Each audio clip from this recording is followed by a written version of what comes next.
Madame, Messieurs, bonsoir. C'est un grand plaisir pour moi de vous retrouver encore ce soir dans le cadre de cette émission Entretien que vous suivez ici chez nous à Digital Congo chaque mardi à 21h30 et en rediffusion le jeudi à 16h. C'est un magazine sociopolitique qui refait l'actualité de la semaine. Vous l'avez certainement suivi. Le Parti du Peuple pour la Reconstruction et la Démocratie a levé l'option à travers son secrétaire général. Réviser la Constitution n'est pas anticonstitutionnel, disait Évariste Bochab.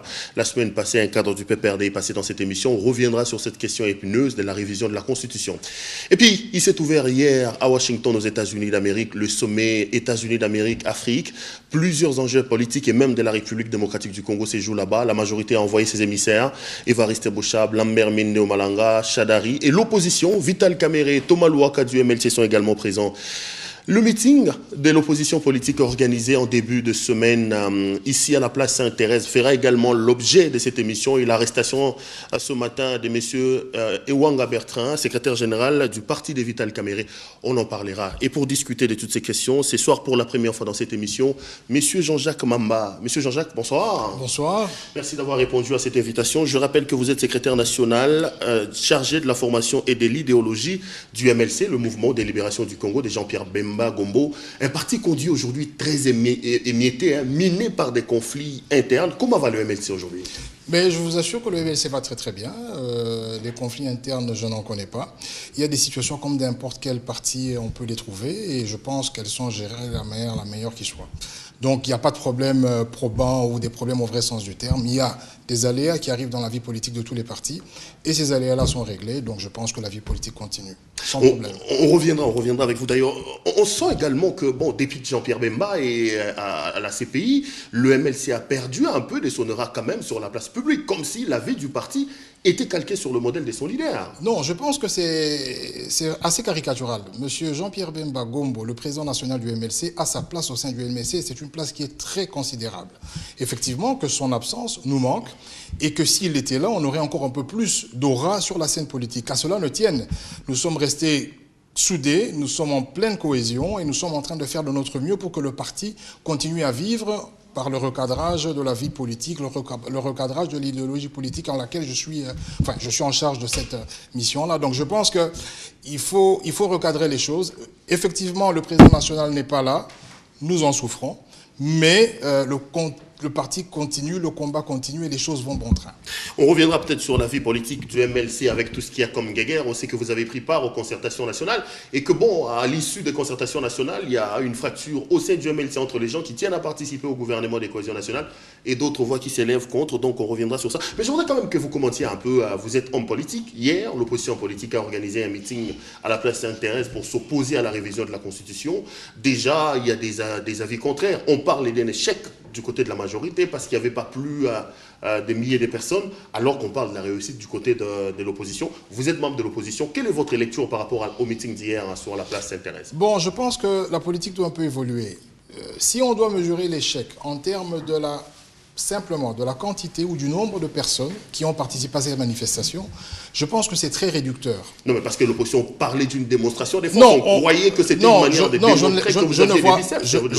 Je ne pense pas que les biceps, c'est la démonstration des foules. Le biceps, c'est de faire passer des concepts. Aujourd'hui, nous sommes tous unanimes et d'accord sur le fait que nous ne devrions pas, il est inopportun et ce n'est pas nécessaire de modifier la Constitution et de manière très temporelle, on ne peut pas le faire. Bon, nous sommes d'accord sur ce concept-là. Maintenant, nous avons fait une manifestation, donc je parle en nom de l'opposition, pour essayer de mobiliser le maximum de militants sur cette question. C'était un jour ouvrable, c'était un lundi, les gens ont travaillé, mais vous aviez vu qu'il y avait du monde. Personne vous dit de moi peut dire exactement combien de personnes il y avait. Mais est-ce que nous mesurons... pas la grande influence de... Oui, mais vous savez... On sait dans ce pays que lorsque M. Tshisekedi a 100 ans appelé à la manifestation, nous avons cette image dans l'opposition. Mais est-ce que le fait que... une vingtaine de partis politiques de l'opposition appellent à la manifestation et que vous n'arrivez pas à remplir, comme les Quinois le disent, la place Sainte-Thérèse, il y a quand même à boire et à manger. Hein. En tout cas, moi j'ai vu les images, c'était archi-comble. Maintenant, si on doit renvoyer les images de M. Évariste Bochab lors de son meeting du PPRD, je crois que c'est moins bien. Mais ça, ce n'est pas une polémique qui m'intéresse. Moi, ce qui m'intéresse, c'est la question de fond. Pourquoi les gens sont venus au stade? Pourquoi l'opposition a fait ce meeting? Quel message voulait-elle faire passer? Est-ce que ce message en vaut la peine ou pas? Donc moi, ce sont des questions beaucoup plus techniques qui m'intéressent que de savoir s'il y avait moins de gens au meeting de l'opposition qu'il y en aurait plus au meeting de la majorité. Ça, ce n'est pas la question, ça n'intéresse pas beaucoup les gens. Mais la question qui intéresse les gens, c'est de savoir pourquoi les gens se réunissent, pourquoi de telles manifestations, comment est perçu ce message, comment est-ce qu'il est accueilli et comment est-ce qu'il est géré finalement par ceux à qui il est destiné. Donc ça, c'est très très important. Mais bon, par rapport au message, effectivement, on a vu plusieurs orateurs défiler sur la tribune. J'ai vu Chaloupa, j'ai vu plutôt Moïse Kongolo, j'ai vu Mme Koudoura Kassongo, j'ai vu tout un parterre. Mais on reproche également à cette manifestation-là des propos haineux, incitant à la haine, qui ont été tenus par un monsieur comme Ewanga Bertrand, qui est d'ailleurs aux arrêts depuis ce matin. Vous comprenez qu'il soit arrêté dans un pays des droits. On ne peut pas, au nom de l'opposition, tenir les genres de propos non, tenus par M. Ewanga. Je n'ai pas la ténor, je n'ai pas eu la ténor des propos de M. Ewanga, donc je ne suis pas son avocat. Je ne sais pas vous retranscrire in extenso ce qu'il a dit pour pouvoir émettre un avis dessus. Je pense qu'il appartient au procureur de la République qui l'a fait arrêter, parce qu'il me semble bien qu'il a été arrêté vers 5 ou 6 heures, même si les méthodes sont tout à fait contestables. Il appartiendra au procureur de la République, excusez-moi, via la justice, de statuer sur son cas et de voir, en disant rien que le droit, si réellement il y a infraction ou pas. Mais au-delà de cette question-là, vous savez, la violence, elle n'est pas que dans le chef de l'opposition. D'où vient la violence qu'on retrouve? Il y a les Koulouna qui sont violents. D'où vient cette violence? Mais c'est aussi la violence avec laquelle la force publique traite certains cas. Des fois, la violence des propos... Mais attendez. La violence des propos... Non, je ne suis pas là pour défendre. Je ne suis pas là pour cautionner, pour vous dire que c'était tout à fait normal, parce que je ne sais même pas ce qui a été dit. Mais je vous dis que la violence est observée de manière générale dans toutes les familles politiques. Dans la vie sociale, il y a une certaine forme de violence qui est liée finalement à la révolte. Est-ce que vous pensez que le droit de tout le monde est respecté dans ce pays? Moi, je ne pense pas. Donc, lorsque des gens s'expriment des fois avec une certaine véhémence, on peut, de manière très contextuelle, dire que, bon, voilà, ce n'est pas des bonnes choses, mais il faut en connaître la source, il faut bien la définir et recadrer à la base. Parce qu'effectivement, il y a plusieurs aussi manifestations de l'opposition qui ont été réprimées. Vous n'en parlez pas. Donc si celle-là n'a pas été réprimée et que vous faites un focus sur les propos violents, moi je vous rappellerai toutes les manifestations qui, constitutionnellement, sont permises, ont été réprimées dans le feu et dans le sang. Donc laissons un peu ce débat-là, laissons la justice faire son travail et on verra bien, lorsque le cas sera traité, ce qu'il en est. Non, mais vous êtes très mal placé pour donner des leçons dans ce sens. Rappelez-vous qu'en 2006, en 2005, lorsque l'UDPS voulait organiser la manifestation, la personne qui avait tenu des propos assez arrogants, c'était Jean-Pierre Bemba, estimant que l'UDPS ne pouvait pas dire que le 30 juin tout s'arrêtait. Rappelez-vous donc que les violents, on peut également les recruter chez vous au MLC. Oui, mais à ce que je sache, M. Jean-Pierre Bemba, à l'époque, en tant que vice-président de la République, avait une responsabilité lourde. On devait éviter un bain de sang dans la ville de Kinshasa. C'est ce que les autres font également aujourd'hui. Oui, mais c'est dans des concepts tout à fait différents, parce que ce sont des manifestations qui sont tout à fait pacifiques. Sur les 10 dernières qui ont été demandées, il y a 9 qui ont été réprimées. Donc j'étais tout à fait stupéfait hier de voir que les gens ont pu manifester ou se réunir calmement en Ngili. Donc ça, c'est vraiment un fait exceptionnel. J'en profiterai pour saluer ou pour féliciter la majorité qui a permis que cela se fasse. Mais prenons l'historique et voyons très bien que c'est quand même un fait exceptionnel que les gens se réunissent comme ça s'est passé hier, dans des conditions plus ou moins confortables, et nous regrettons qu'il y ait eu des propos haineux, encore que là, je pars sous réserve. Sous réserve, mais je donne l'actualité. M. Ewanga a été arrêté, d'après ce qui a été rapporté, pour offense au chef de l'État, propos haineux, appelant à la haine, ce genre de situations-là. Les procureurs s'est saisi de ce dossier. On va le suivre. Alors, vous parlez du contenu de ce qui a été dit à ces meetings. C'était l'opposition qui s'opposait, c'est très redondant cela, à la révision constitutionnelle. Est-ce que c'est inconstitutionnel, M. Jean-Jacques, de réviser la Constitution? C'est la question qui se pose. Vous savez, moi je fais la part des choses entre la politique, le bon sens et l'éthique. La Constitution prévoit des mécanismes de son auto-changement, on va utiliser des termes très clairs. C'est-à-dire qu'il y a des articles qui permettent, par voie référendaire, de changer des articles verrouillés. Nous le savons tous. Mais la question fondamentale qui est posée, c'est en termes d'opportunité. C'est-à-dire, est-ce que c'est nécessaire, ça c'est le premier élément, est-ce que c'est nécessaire de modifier la Constitution aujourd'hui?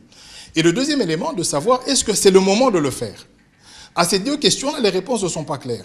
D'où vient la nécessité... De votre côté? Non, on va aller. Oh, oui, d'où vient la nécessité qui est posée avec acuité de modifier la Constitution, et je dirais, pour continuer avec la deuxième question, maintenant? Cette nécessité-là n'est pas définie. Pourquoi? Parce que nous avions déjà, lors du premier scrutin, constaté qu'il fallait passer de 2 tours à 1 tour pour des raisons budgétaires. Maintenant que nous allons vers 2016, qui est finalement la date butoir définie par des règles depuis 2011, c'est-à-dire il y a des règles qui régissent le jeu de 2011 à 2016, à 2 ans de 2016, on nous dit, donc voilà, les règles ne sont plus très bonnes, il faut qu'on change. Donc pour nous, nous trouvons que c'est inopportun. Pourquoi je le dis? Parce que finalement, il y a des problèmes à régler dans ce pays. Et l'homme politique, que ce soit celui de la majorité ou celui de l'opposition, a comme responsabilité de résoudre les problèmes des gens. Moi, j'utilise souvent cette phrase-là parce que c'est une phrase très claire. Est-ce qu'aujourd'hui, le problème du Congolais lambda ou du Congolais moyen, c'est qu'on modifie la Constitution? Qu'est-ce que ça va apporter de plus dans la vie sociale des gens? Moi, je ne vous dirai rien du tout. Donc, nous nous faisons focus sur le bilan. De savoir, cette majorité qui a pris le pouvoir depuis 2006, on va dire encore un peu plus loin, une dizaine d'années ou 12 ans, qu'est-ce qu'elle peut présenter en termes de bilan social à la population? Parce qu'un grand homme, un grand gouvernement, un grand exécutif, c'est celui qui réussit, par des démonstrations mathématiques, à démontrer qu'il a amélioré le quotidien des gens. Non mais la paix, donc, vous du MLC, vous étiez en guerre en Équateur. Cette majorité avec Kabila en tête a ramené la paix dans ce pays. Aujourd'hui, on parle d'un pays pacifié. Le MLC avec Jean-Pierre Bemba nous a amené les Ougandais, ici, qui se sont battus à Kisangani et qui ont tué les gens. Grâce à Kabila et à sa majorité, le calme est revenu. Okay. On voit les boulevards, on voit les routes qui sont construites. Vous ne pouvez pas dire ça, monsieur Jean-Pierre. En fait, heureusement que vous avez parlé des routes et que vous parlez de la paix. Mais je vais, si vous permettez, vous faire une petite analyse. Ok. Vous aviez connu à l'époque le maréchal Mobutu, le président du Zaïre, qui a pris le pouvoir en 1965. Pour votre information, et vous le savez, après 4 ans, il a commencé par construire la Fékine, qui est jusqu'à ce jour la plus grande, entre guillemets, infrastructure qui permet de recevoir la foire. Ça, c'est en 1969, 4 ans après son pouvoir. En 72, il lance le barrage d'Inga, qui est l'un des plus grands d'Afrique, si pas le deuxième. En 75, il lance, si je ne m'abuse, les travaux du Palais du Peuple. En 76, il lance la Voie du Zaïre. En 88, il lance le stade Kamanyola. Mais est-ce que vous savez que... Entre-temps, il lance et il tue également la démocratie. Je continue. Laissez-moi évoluer dans ce raisonnement. Okay. Je suis en train de vous parler des infrastructures pour 2 raisons. La première, c'est que depuis les 10 ans de la majorité actuelle, il n'y a rien qui a été fait de si grand. C'est-à-dire, si on doit comparer en termes d'infrastructures grandes, et le pont Maréchal aussi, j'avais oublié le pont Maréchal. Attends, vous n'allez pas le comparer au pont Maréchal. Ça n'a rien à voir, il n'y a pas photo. Donc le pont Maréchal a été fait, je crois, 8 ou 9 ans après que Mobutu soit au pouvoir. Donc, de tout ce que Mobutu a fait, si nous comparons en termes d'années, la majorité aujourd'hui n'a rien qui peut tenir tête à ce qui a été entrepris à l'époque. Mais ça, ce n'est pas la première raison. La deuxième raison qui est la plus importante, c'est quoi? C'est qu'aujourd'hui, lorsqu'on parle du maréchal Mobutu, on ne retient pas le pont Maréchal, on ne retient pas le Palais du Peuple, on ne retient pas le stade Kamanyola. On retient simplement que, entre guillemets, il fut un dictateur et qu'il a ramené le Zaïrois à sa plus simple expression dans les termes du PIB, dans les termes de l'indice de développement humain. Mais pour votre information, où en sommes-nous aujourd'hui? Donc, je ne comprends pas que la majorité s'évertue à passer à changer une constitution en prétendant que parce que nous avons eu des routes, parce que nous avons ramené la paix. Vous savez que Mobutu a eu combien de guerres? Il a eu plusieurs guerres. Il y a eu en 78 avec les Katangais, vous avez MOBA 1, vous avez MOBA 2. Ce sont des fonctions régaliennes. On n'attribue pas ces réussites-là à un homme. Ce sont les succès de l'armée et ça entre dans le cadre des obligations de l'État. Donc on ne devrait pas attribuer ce mérite-là à une personne, bien que c'est le commandant suprême, mais ce sont des mérites qu'on attribue aux militaires qui sont morts sur le champ de bataille. Donc, ce que je veux vous expliquer, c'est que, évitons les amalgames. Quel est le bilan socio-économique que nous pouvons présenter? Est-ce que c'est simplement les chiffres au niveau de la Banque mondiale, les cadres macroéconomiques, tout ce que vous avez présenté comme chiffres? Non. Une croissance à 8%. Mais une croissance qui n'est pas transformée. Attendez, on va être sérieux. L'annulation avec les PPTE, avec tous les dettes que Mobutu nous a laissées. Je vais vous aider. La construction des 1000 écoles avec... Mais voilà. Non, il n'y a pas eu 1000. Hein. Je vais continuer. De tout ce que j'ai cité, vous avez fait ce qu'on appelle de la réhabilitation. Le boulevard du 30 juin, il existait, la route qui nous mène à Matadi, elle existait, la route qui nous mène à... Donc, c'est-à-dire que Mobutu, il avait créé et la majorité réhabilite. C'est une très bonne chose, mais ce n'est pas assez. Maintenant, pour revenir aux chiffres dont vous avez parlé, monsieur, soyons quand même sérieux. Vous pouvez avoir 50% de taux de croissance. Si les 50% ne sont pas transformés dans le foufou, dans le pondou, dans le fumbois des gens, dans le salaire des fonctionnaires, dans le salaire des professeurs, ça ne sert à rien. Vous croyez que le professeur de l'école qui est à côté de Bobokoli, il comprend ce que vous dites quand vous lui dites qu'on a un taux de croissance de 8,5%? Non. Les fonctionnaires qui ont un salaire de 60 000, de 50 000 même pour certains, on vient de leur priver, on vient de leur dire que l'État ne prend plus en charge les frais bancaires. Cela veut dire qu'avec les petits 40 000 qu'ils reçoivent, il y aura 3 ou 4% de ponction sur leur salaire. Ça, ce sont des questions. Il faut répondre à ces questions-là. Et c'est pour cela que nous, MLC, nous disons, la question, l'opportunité ou la nécessité de modifier la Constitution ne se pose pas. Parce que ce n'est pas opportun, ce n'est pas nécessaire. Nous voulons un bilan qui nous décrit, avec des chiffres à la pluie, qu'est-ce que la majorité va laisser à la population congolaise d'ici 2 ans? Qu'est-ce qu'elle va dire? Les routes, on en a vu. Des hôpitaux, on en a vu. Des écoles, il en existait déjà. Mais je vous informe qu'aujourd'hui, le PIB du Congolais par habitant, il est de 261 $. Vous savez, celui du Rwanda, prenons un exemple comme ça, il est à 613 $. Le Congolais moyen vit 49 ans. Le Rwandais vit 63, le Congolais d'en face vit 53 ans. Mais ça, c'est une condamnation. Et vous savez que ça fait plus de 10 ans que nous sommes au même niveau d'espérance de vie, simplement parce que la vie sociale ne change pas. L'indice de développement humain n'évolue pas. Donc ça, ce sont des questions fondamentales. Je n'aime pas trop entrer dans des détails folkloriques ou tout ce qui est, comme vous aviez parlé, c'est du plein, de la mobilisation. Non, parlons des problèmes des gens. Vous savez, les gens qui étaient là, pourquoi ils étaient là? Parce qu'ils n'ont pas de travail aussi. Non mais attendez quand même, monsieur Jean-Jacques. Parce que si je vous comprends bien, vous reconnaissez que la majorité peut prétendre réviser la Constitution. Donc la révision n'est pas anticonstitutionnelle, mais pour vous, il s'est posé un problème d'opportunité. Non, je pense que vous ne m'avez pas compris. Je dis que dans l'état actuel des choses, lorsqu'un homme politique soulève un tollé pour une question aussi fondamentale qui est la Constitution, et notamment l'article 220, il faut qu'il y ait une nécessité fondamentale qui soit justifiable. Or, ce n'est pas opportun, parce qu'aujourd'hui, le changement de la Constitution ne va rien résoudre. Non, c'est ce que moi j'ai dit. J'ai dit que ce n'est pas important, mais pour nous, mais je vais continuer. Non, je vais continuer. Il se pose un problème de l'égalité. Vous êtes dans l'opportunité, moi je parle de la légalité. Je vais continuer. Vous saviez, j'avais épilogué sur l'emploi. Nous devons attirer des investisseurs. Et donc, nous devons augmenter notre indice de doing business, nous sommes encore les derniers un peu partout. Pourquoi je vous parle de cette question? Parce que finalement, pour attirer des investisseurs, nous devons prouver au monde, à la face du monde, que nous sommes un État démocratique. La démocratie, ce n'est pas parce que j'ai une majorité que je peux l'utiliser mécaniquement pour conserver le pouvoir. La démocratie, c'est donner la possibilité, même aux petits groupes, de s'exprimer sans que le jeu soit vicié. Donc, lorsque nous donnerons à nos partenaires des garanties de droits de l'homme, des garanties de démocratie et de paix, nos partenaires viendront investir dans notre pays et nous allons résorber le chômage de ceux que nous voyons ici en ville et dans les autres villes de notre pays. Donc pourquoi nous insistons sur cette question de la démocratie, et du bon sens et de l'éthique? Modifier la Constitution, c'est renvoyer un mauvais signal au niveau des partenaires, c'est renvoyer un mauvais signal ici. Je pense qu'en 12 ans, si on n'a pas fait ses preuves, laisser la chance aux autres. Et même si la majorité doit conserver le pouvoir, pourquoi elle doit changer la Constitution? Elle n'a que se trouver quelqu'un, un dauphin dans la majorité, qui va continuer si c'est idéologique. Mais je fais que la Constitution n'est pas idéologique, enfin le changement n'est pas idéologique, mais c'est un focus sur le sort d'une individualité. Parce qu'elle-même, la majorité, n'a même pas encore trouvé une alternative. Et ça, c'est très dangereux. C'est-à-dire que pour la démocratie, même si la majorité conservera le pouvoir, qu'elle le conserve de manière démocratique en choisissant une personne qui, constitutionnellement, pourra briguer ce mandat-là et gagner les élections si possible. Donc, ce que nous disons, c'est que s'il faille modifier l'article 220 en termes d'augmentation du mandat, de la durée et des choses de ce genre-là, c'est inopportun, ça va renvoyer un mauvais signal et c'est vraiment pas la chose à faire. Nous ne soutenons pas ce genre de méthode. Mais comment vous comprenez par exemple Évariste Bouchab lorsqu'il parle de la révision constitutionnelle et qui s'appuie sur l'article 218 qui fixe les modalités pour la révision de la Constitution? C'est là que vous avez dit que je ne vous ai pas compris, et pourtant je vous avais très très bien compris. On n'est peut-être pas sur la même longueur d'onde en termes de concepts et des champs d'action. C'est là que les autres parlent de la légalité. Ils sont dans leur légalité des pensées révision constitutionnelle, alors que vous épiloguez sur l'opportunité et sur les faits qui entourent. J'ai parlé de l'éthique en politique. C'est une notion qui est très fondamentale. Vous savez, dans les pays qui sont développés, les gens démissionnent par soupçon.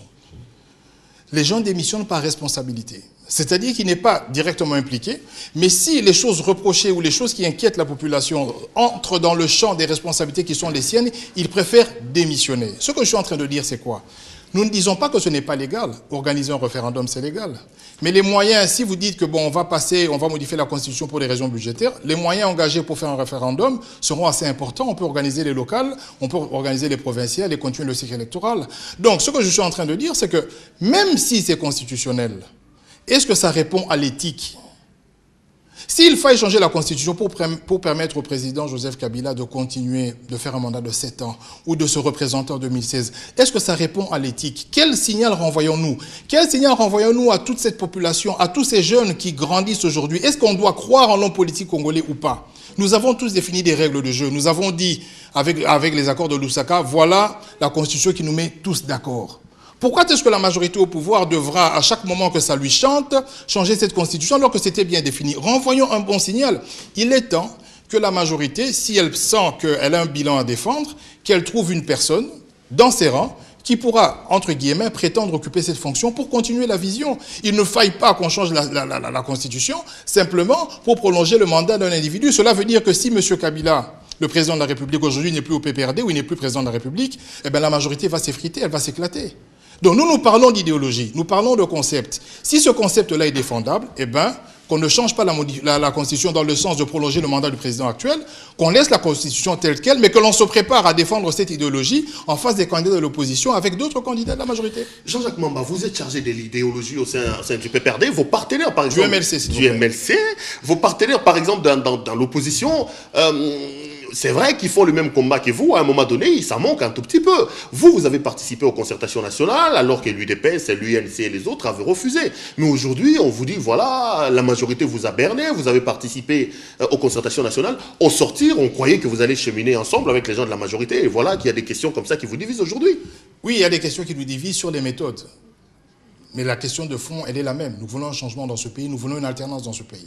Maintenant, nous avons participé aux concertations nationales, c'est un devoir citoyen. Nous sommes un parti républicain, une opposition responsable, donc il est de notre devoir, lorsqu'il y a un rendez-vous qui engage l'avenir de ce pays, de répondre présent. Maintenant, lorsque vous me dites qu'à l'issue de ces concertations, il devait y avoir un gouvernement et que ce gouvernement n'est pas là, ce n'est pas notre responsabilité, ce sont les promesses du chef de l'État. Et donc, ce serait un gouvernement de cohésion nationale et non pas un gouvernement de fusion nationale. C'est-à-dire qu'il y aurait chaque entité qui avait son quota, la société civile, l'opposition, la majorité, comme un peu à la CENI, comme un peu dans les institutions passées, et chacun, dans le cadre de ses fonctions, de son idéologie ou de son bord politique, allait assumer des responsabilités au sein du gouvernement. Donc ça, c'est des choses que nous avions déjà vues, mais ce que je dis, que ces promesses-là non tenues ne viennent pas de l'opposition, c'est des promesses qui n'ont pas été tenues du côté de la majorité. Vous répondez comment aux gens qui vous taxent, par exemple, vous du MLC, d'avoir participé à ces concertations uniquement pour prendre part à ce gouvernement de cohésion nationale? Écoutez, je pense que nous sommes dans un pays démocratique. Chacun peut émettre un avis, chacun peut à un certain moment dire ce qu'il pense, et nous respectons les avis des gens. Mais moi, en tant que membre du MLC, et notamment secrétaire national chargé de l'idéologie, je dirais que c'est tout à fait faux. C'est un devoir citoyen et le MLC, de tous les rendez-vous qu'il y a eu ces 15 dernières années, a toujours répondu présent. Pourquoi? Parce que c'est une obligation citoyenne, c'est une obligation politique, c'est une responsabilité politique. Le pays est engagé, l'avenir des générations est engagé. Nous nous présentons et nous donnons, nous participons à la réflexion, c'est ce que nous avons fait. En préparant cette émission, on a mis quelques questions sur les réseaux sociaux. Il y a des questions des téléspectateurs. Quelqu'un nous disait, est-ce que le MLC ne regrette pas le fait d'avoir participé aux concertations? Parce qu'il faut quand même qu'on se les dise. Au sortir des concertations, la maison du MLC de Jean-Pierre Bemba, qui affichait déjà plusieurs fissures, s'est fissurée davantage. On sait qu'aujourd'hui, il y a deux tendances. Thomas Louaka, un peu plus relativiste, qui lui est pour une participation probable du MLC à ces gouvernements des cohésions nationales. Il y a Alex Lenga, chef du groupe parlementaire PPRD, qui s'oppose farouchement. MLC, vous aimez beaucoup le PPRD. Hein? MLC, j'espère que ça c'est la toute dernière. On sait également que des gens comme Germain Kambing ont été mis sur le banc des touches à cause de leur volonté de vouloir participer à ces gouvernements. Vous ne regrettez pas finalement le fait d'avoir participé aux concertations nationales? Écoutez, vous avez... En une minute, vous avez quand même donné plusieurs informations. Vous êtes en train de m'informer pour M. Germain Kambinga, qui est un ami, un frère, pour ceux qui sont en train de contester. Non, ce que je veux vous expliquer est vraiment simple. Il n'y a pas lieu de regretter. Il suffit de lire les 100 résolutions qui sont sorties des concertations nationales et vous verrez que le MLC a participé activement dans la réflexion et l'émission de ces différentes résolutions, mais malheureusement, elles n'ont pas été d'application. Donc je veux dire que nous avons rempli notre obligation citoyenne, notre obligation politique a été remplie, il appartiendra à l'histoire de juger de l'opportunité de notre participation ou non. Mais ce que moi je sais, c'est que dans ce pays, les textes existent, les recommandations existent, mais c'est un problème d'application, et quand on parle de l'application, on parle de l'exécutif, et dans ce pays, quand on parle de l'exécutif, on parle de la majorité. Donc encore une fois, c'est la majorité qui a la responsabilité d'appliquer ce qui a été convenu, mais malheureusement, ça traîne, et nous ne sommes pas responsables. Encore une autre question qu'on nous a envoyée. On vous sent monter, hein, vous Jean-Jacques Mamba, encore jeune, comme vous parlez de Germain Kambinga. Est-ce que vous n'avez pas peur de travailler dans un parti politique où on sait que les lendemains sont toujours un peu moroses? Les téléspectateurs parlent par exemple d'Olivier Kamitatou, on parle de Jean-Lucien Boussa, on parle d'Yves Kissombe, des grands orateurs comme vous, qui ont été très mal remerciés au MLC, et on craint que le même sort vous soit jeté. Ça, c'est une question un peu plus personnelle avant de continuer. Écoutez, la question elle est pertinente. Hein. Moi, je ne suis pas si nouveau que ça. Ça fait 8 ans que je suis au MLC, donc j'ai observé tous les départs. Mais vous savez, en politique, c'est un jeu de conviction. Hein. Être dans un parti... parti politique, c'est être convaincu d'une idéologie, mais cette conviction peut évoluer dans le temps. Et à un certain moment, vous pouvez avoir des convictions tout à fait contraires ou différentes et choisir d'évoluer autrement. Donc, M. Kamitatou, que je respecte, M. Boussa, M. Mwamba, M. Yves Kissombe et tous ceux qui sont partis, à un certain moment, ne se sont plus retrouvés dans la ligne politique du MLC. Ils ont décidé de partir. Mais le parti continue. Donc, je ne crains rien du tout parce que j'ai des idéaux et je pense qu'au MLC, mes idéaux se retrouvent. Et je pense que je peux continuer sur cette lignée sans craindre rien du tout. L'avenir politique nous dira plus.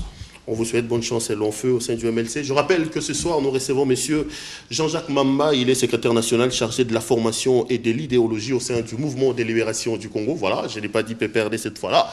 Le MLC de Jean-Pierre Bemba. Avec lui donc, on fait un focus sur les grandes questions d'actualité politique de la semaine en République démocratique du Congo. L'actualité cette semaine, c'est également le sommet États-Unis d'Amérique et Afrique. On sait que vous, de l'opposition, vous avez également envoyé vos délégués là-bas. J'ai vu Thomas Louaka, j'ai vu Martin Fayoulou, Félix Tshisekedi et les autres. La majorité a fait de même. Quels sont les grands enjeux aujourd'hui de participer à un tel sommet? Est-ce qu'il était important que l'actualité politique, comme certains le font passer ici à Kinshasa, de la RDC, séjoue très très loin, à des milliers de kilomètres, comme ça s'est fait actuellement à Washington? Bon, déjà, vous le savez très bien qu'à Washington, il n'y a pas que les Congolais qui ont été invités. On a invité plusieurs chefs d'État africains.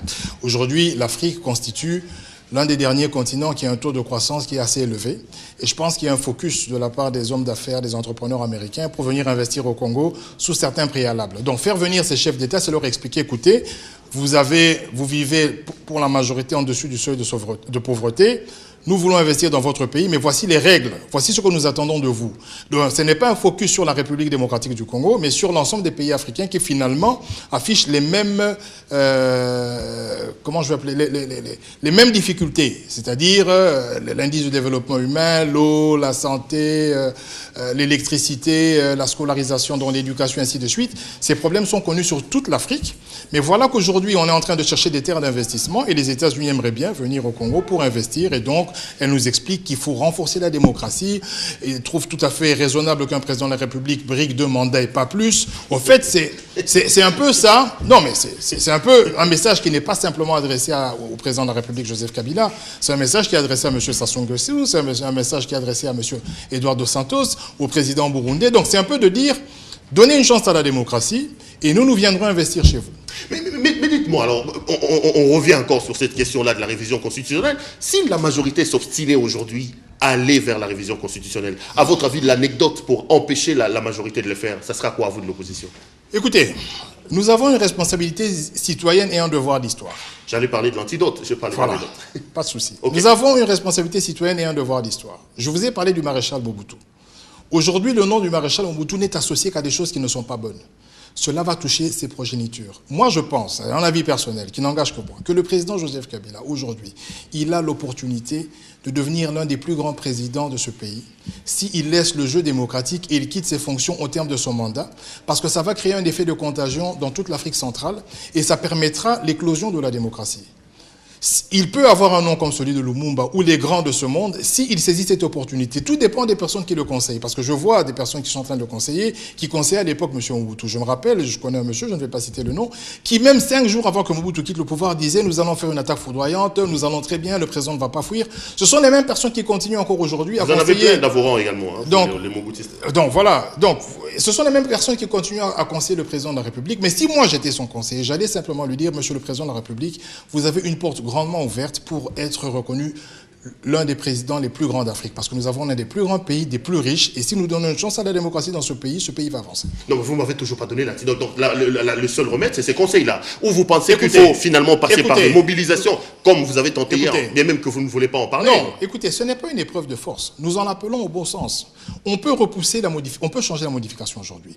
On peut créer un mandat de 10 ans, même de 50 ans. Mais toute chose a une fin. Qu'est-ce que nous laissons à nos enfants? Qu'est-ce que nous laissons aux générations futures? Qu'est-ce que nous laissons aux 20 000 chômeurs qu'on a encore produits cette année, qui sortent du campus, qui sortent de toutes les institutions? Qu'est-ce que nous leur donnons? Nous n'avons pas d'investissement. Nous avons un taux de chômage structurel de plus de 85%. Nous devons donner de l'emploi à ces personnes-là. Et pour leur donner de l'emploi, nous devons faire venir des investisseurs. Et pour qu'eux, ils arrivent, nous devons donner des gages de garantie, respect des droits de l'homme, de démocratie. Donc moi, je pense que c'est la responsabilité citoyenne de la majorité de se dire, oui, nous voulons conserver le pouvoir, Pas besoin de modifier la Constitution parce que nous avons bien fait depuis 10 ans et la population est convaincue. Donc nous allons continuer, nous allons faire un congrès, voici le candidat, votez-le pour continuer la vision. C'est simple. Mais si déjà au niveau de la vision, il y a beaucoup de cacophonie parce que c'était les 5 chantiers, après ça devient là. C'est tout à fait normal qu'on se camponne juste à l'idéal de garder le pouvoir sans rien en faire. Il faut résoudre les problèmes des gens. Monsieur, retenez cette phrase que quand vous faites la politique, vous devez absolument être capable devant la télévision et devant les gens que j'ai résolu tel problème. L'infrastructure, c'est bon, Mobutu l'a fait, mais ce n'est pas assez. Alors, est-ce que vous comprenez par exemple pas une sorte d'exaspération qu'on sent au sein de la population quant à cette question de la révision de la Constitution? On sait ça un peu abandonné quand vous scrutez un peu à la tête de la population au nom de laquelle vous parlez. Tout le monde s'est dit finalement, même si un tel truc devait arriver, on ne peut pas compter sur l'opposition. On ne sent pas que dans ce pays, on a une opposition organisée, capable de drainer des foules vers un idéal, par exemple l'alternance.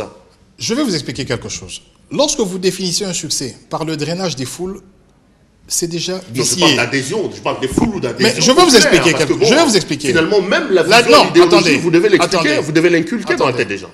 L'adhésion populaire, ce n'est pas un amas de gens dans un stade en train de crier, de scander. Ce n'est pas ça l'adhésion populaire. L'adhésion populaire se traduit ou se mesure par le niveau de la participation citoyenne. C'est-à-dire, si on veut aller dans les termes très clairs, pour un parti politique, on peut voir comment les gens cotisent.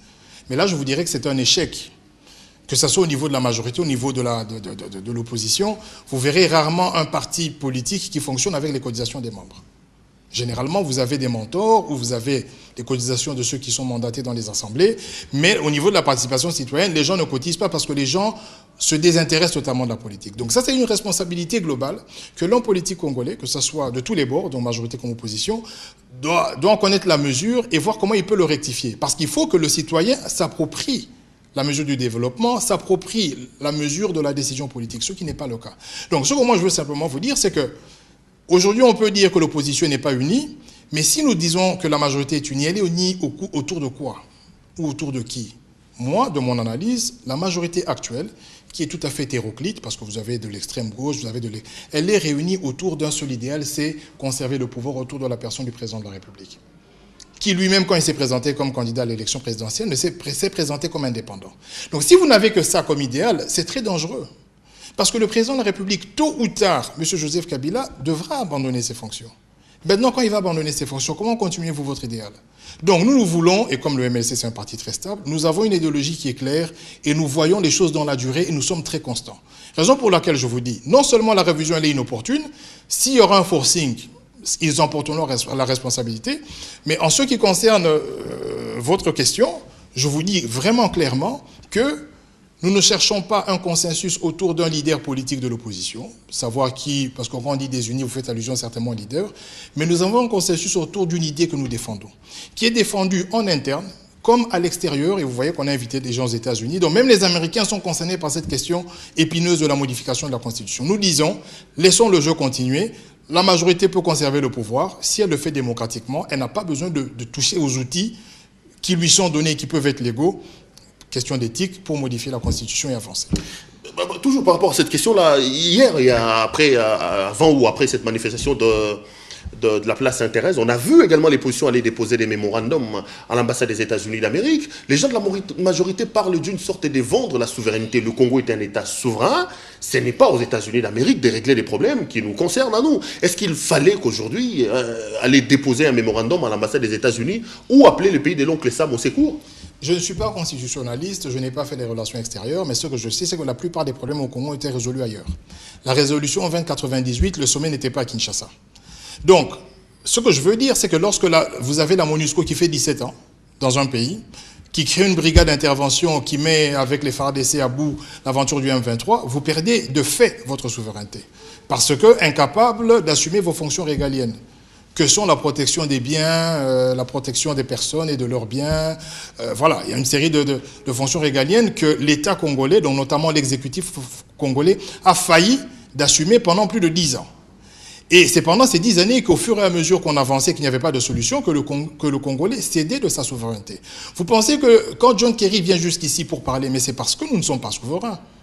Et pourquoi nous ne le sommes pas? Mais parce que nous n'avons pas fait ce qu'il fallait pour l'être. Nous n'avons pas organisé notre pays de manière à ce qu'on ait moins d'ingérence. On a laissé la porte ouverte à de l'ingérence en demandant de l'aide. Lorsque vous avez un budget de 7 milliards et que vous dites que 3,5 milliards proviendront de l'aide extérieure, et de l'autre côté, vous dites que vous êtes souverain, ce n'est pas possible. Nous sommes des Africains. La main qui donne, c'est celle qui dirige. Donc, vous ne pouvez pas réclamer et vous prétendre être souverain en ayant un budget émietté en deux, dont une partie qui vient de l'extérieur, en faisant venir des forces extérieures pour régler les conflits, en allant traiter ou résoudre toutes vos questions nationales en dehors du pays. Ce n'est pas possible. Donc nous l'avons déjà perdu, cette souveraineté, et c'est de la responsabilité de l'homme politique congolais d'organiser la vie politique, d'organiser les institutions, et d'ailleurs c'est dans la résolution, de telle sorte que nous puissions, au fur et à mesure, avec un peu de sérieux, retrouver cette dignité et cette souveraineté. Je voudrais réfléchir avec vous, on met signal comptant petit à petit vers la fin de cette émission. Bon, en 2016, si le président Kabila décide de laisser le pouvoir, le MLC aura-t-il un candidat? Parce que vous parlez aujourd'hui d'une majorité qui se regroupe autour d'un homme.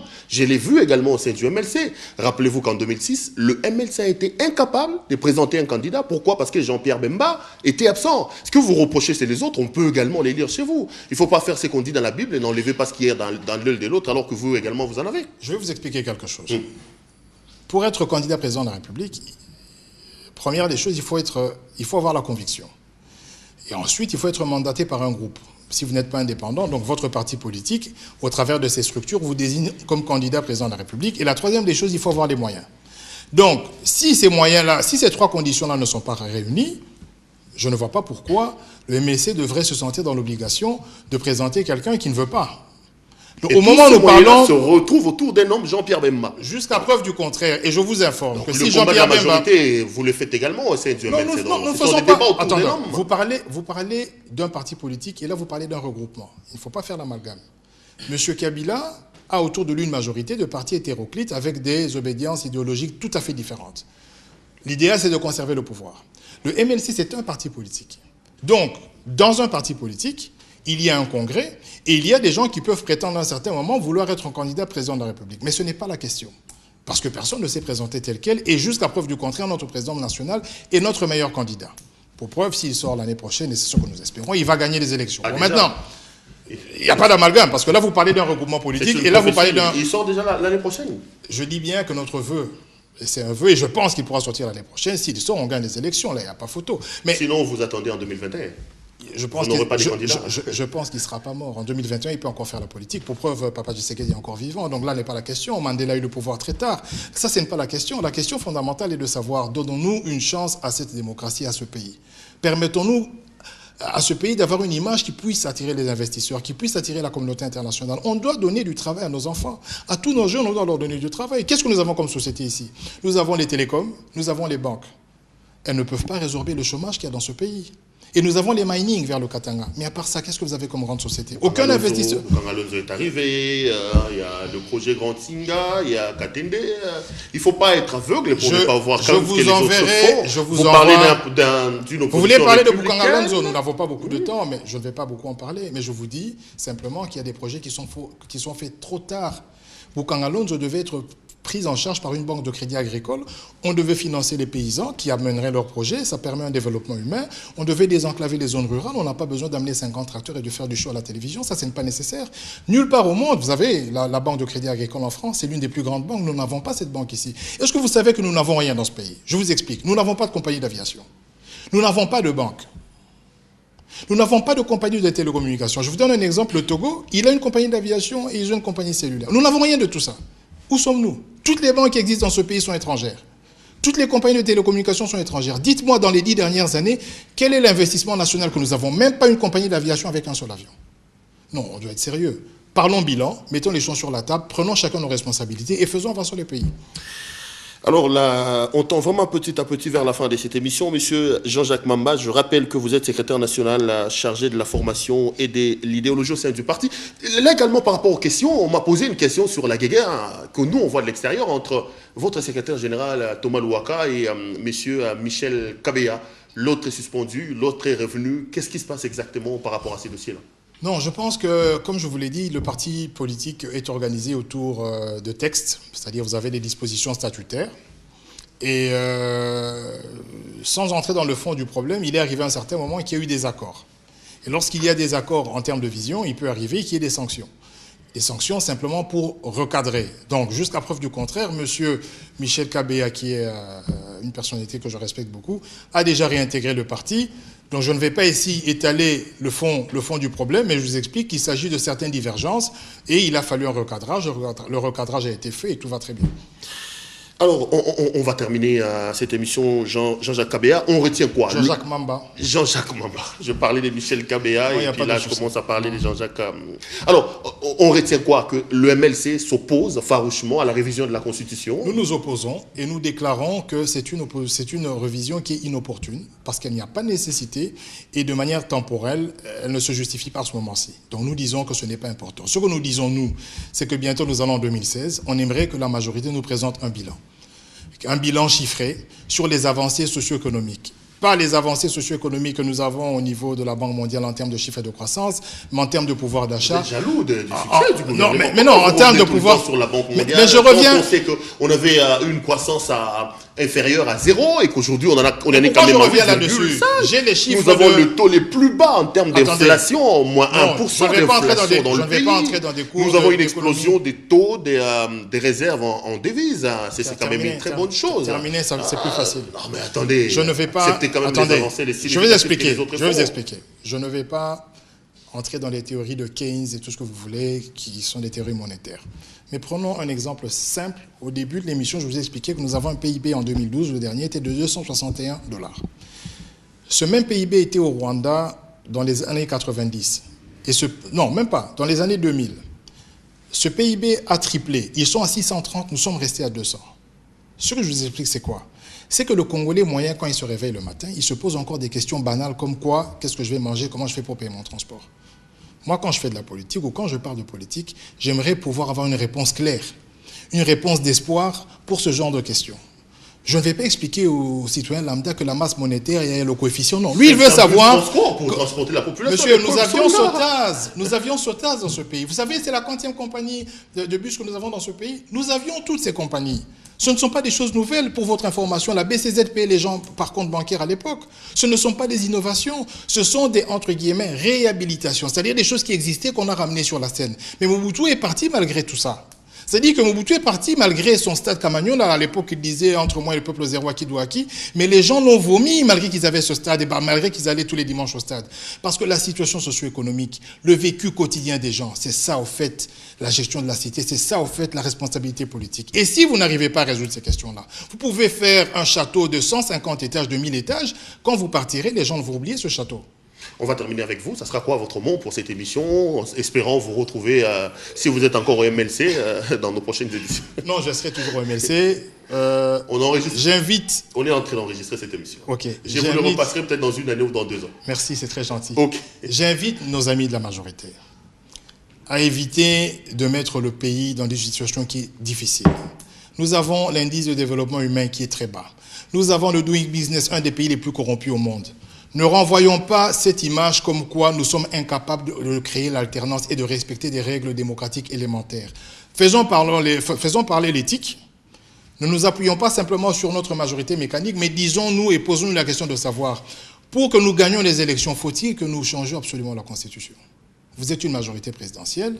Constituez-vous un leader, faites un congrès, choisissez la personne qui va continuer votre projet. Si ce projet est défendable, malheureusement, il ne l'est pas. Mais ça, c'est la seule voie qui puisse donner à ce pays une chance de progresser.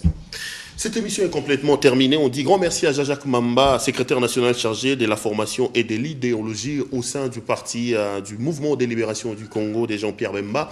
Avec lui donc, on a fait la relecture des activités et de l'actualité politique de la semaine. On va dire grand merci à cette équipe technique qui m'a permis d'entrer en contact avec vous. Valentine Joly a manipulé la table et les sons, le meilleur d'entre tous. L'homme qui manipule très sérieusement le tricaster. Carly Mabiala était donc à la réalisation. Hubert Chipukan a assuré la coordination et la supervision, le montage et tout ça de cette émission. Retrouvons-nous la semaine prochaine à la même heure et à la même chaîne. Bonsoir chez vous. Jean-Jacques Mamba, merci beaucoup. Merci. Merci d'être venu.